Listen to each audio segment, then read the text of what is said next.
Hello दोस्तों, मैं doctor Sanju और आज के हमारे इस वीडियो में हम बात करने वाले हैं कि एबॉर्शन किट यानी कि जो गर्भपात के लिए यानी कि बच्चा गिराने के लिए जो दवाइयाँ आती हैं, अगर आप उनको ले लेती हैं तो आपको इस चीज़ का कैसे पता चलेगा कि आपका जो एबॉर्शन है, गर्भपात है, वो पूरा हुआ है या नहीं। तो देखिए, इस चीज़ को दो चीज़ों से हम कंफर्म कर सकते हैं। सबसे पहला,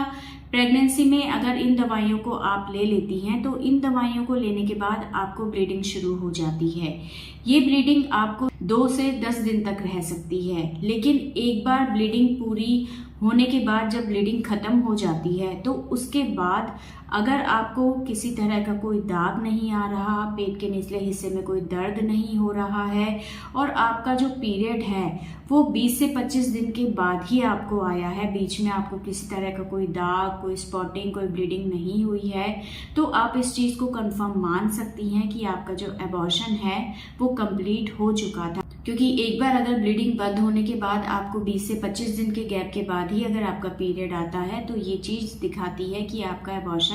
कंप्लीट हो चुका था। दूसरा, आप अल्ट्रासाउंड से भी इस चीज़ को कंफर्म कर सकते हैं कि आपका एबॉर्शन हुआ है या नहीं। इस चीज़ के लिए जिस दिन आप एमटीपी दवाइयाँ लेती हैं यानी कि ये एबॉर्शन वाली दवाइयाँ लेते हैं, उसके 15 दिन के बाद आपको एक अल्ट्रासाउंड आपका रिपीट कराना है। उसमें ये चीज़ कंफर्म हो जाएगी कि आपकी बच्चेदानी खाली है यानी कि आपको एबॉर्शन कंप्लीट हो गया है या किसी तरह का कुछ प्रेगनेंसी से रिलेटेड अंदर रुका हुआ है। तो इन दो चीज़ों से आप इस चीज़ को कंफर्म कर सकते हैं। तो अगर किसी महिला को इन दवाइयों को लेने के बाद एक बार ब्लीडिंग होके बिल्कुल बंद हो जाती है और उसके बाद 20 से 25 दिन या 30 दिन के गैप के बाद ही अगर ब्लीडिंग आती है, इस बीच कोई उनको दाग धब्बा नहीं दिखाई देता, तो आप ये मान सकते हैं कि आपका एबॉर्शन कंप्लीट हो गया था। लेकिन अगर महिला को रुक रुक के दाग दिखाई देता है, रुक रुक के ब्लीडिंग उनको रहती है, तो ये चीज़ शो करती है कि उनका एबॉर्शन इनकम्प्लीट है,